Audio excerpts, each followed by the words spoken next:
Well, first of all, can I thank Nick?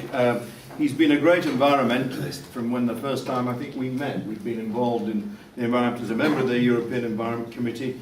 We've worked very closely together. The big issues coming up, of course, you touched quite rightly, Alex, on the Water Framework Directive. I did the Surface Water Directive, which was the one that you referred to earlier on. Took that through the Parliament, and I just want to say very briefly, because I've only got 5 minutes, so I'll try and get everything into 5 minutes, that in actual fact that the European Parliament's Environment Committee has legislative powers. It is a co-decision committee, and that's before Lisbon, before anything. So it has real powers, and it is the leader in the world in environmental legislation, some of which we aren't always happy with, but generally speaking, looking back, the Environment Committee and the European Parliament has done a pretty good job. We talk about climate change, and here some people don't recognise climate change, and there are people who think that it's not happening. But I'll give you a very small example. On my farm, we grow a large amount of potatoes. They need a lot of water, they need a lot of management. But one of the problems that you have with potatoes is a little thing called a potato cyst eelworm. So you have to be very careful about the rotation. You normally work on a 7-year rotation to get rid of this potato cyst eelworm. As a result of the change in the climate, in other words, we're not getting the frosts in the middle of the winter to actually kill what we call the groundkeepers, which are the potatoes that you leave in the field, so therefore they grow, so you have a continuation of a potato crop, even though it may be in corn, and we are getting to the stage where we now have to use what we call a nemicide, which can very easily get into the water supply.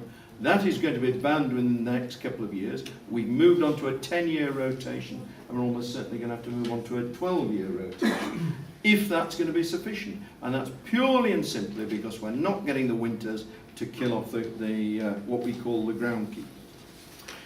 One of the things that we perhaps ought to just briefly mention coming up, and I think it will be a leader for the way in which the environmental issues are going to be covered in the next 5 years, is the summit in Copenhagen.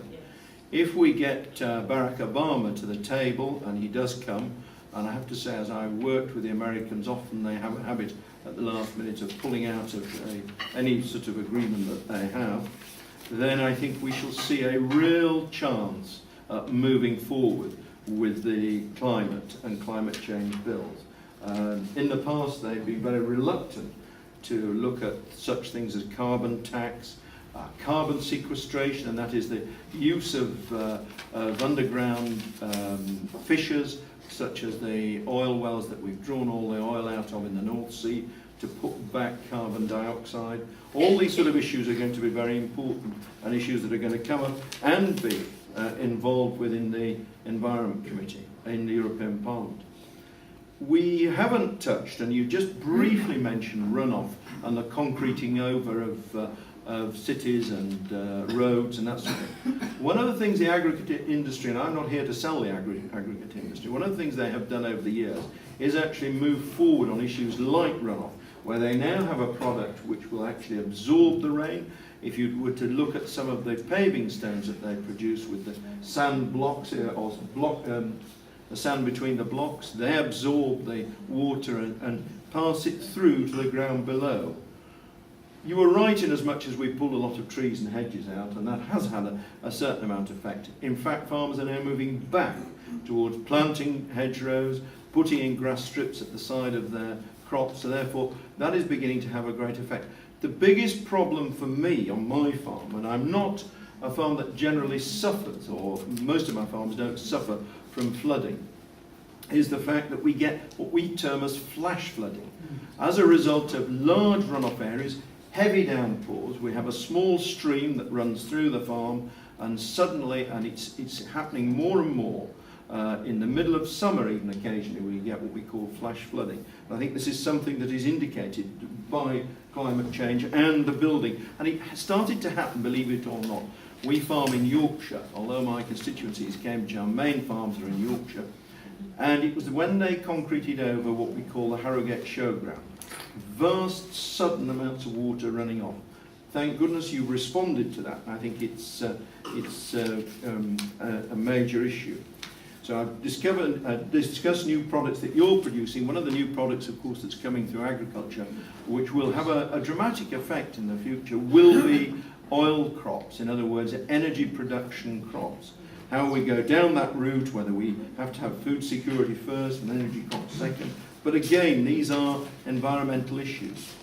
We mentioned runoff. If you were to look at Haiti, when they removed the trees there, now the soil is all run off. They've got huge problems.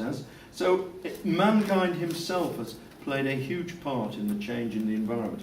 And it's only with the help of the Environment Committee, forward-thinking members of Parliament, people like Nick, who have been so, I suppose, astute, really, would be the word, in your views about the environment in the past, that can actually put forward pressure to change the legislative, the way we legislate on environment.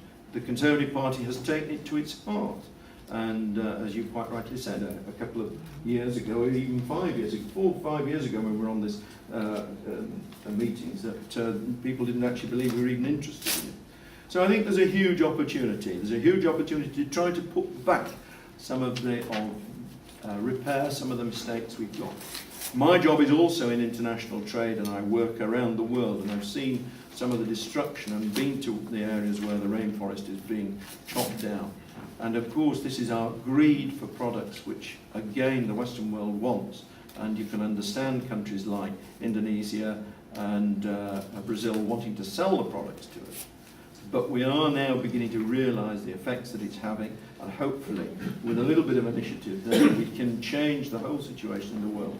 I look forward to working for you for a number of years to come on the Environment Committee in the European Parliament. I look forward to continuing to attend these meetings and keeping you up to date what we're talking about. One of the big bills coming up will be one of the issues concerning the whole issue of the environment and what we call REACH, which will affect every single industry and every single person in this room, and the environment. And that's an issue that was going to be reborn, as you might say. It's already gone through once, but it will go through again. And that's all to do with the way in which chemicals and agrochemicals and the lot are actually worked and mixed and built and made. So I thank you for listening to me, and I hope that I can answer some of your questions. Thank you. Thank you, Rob.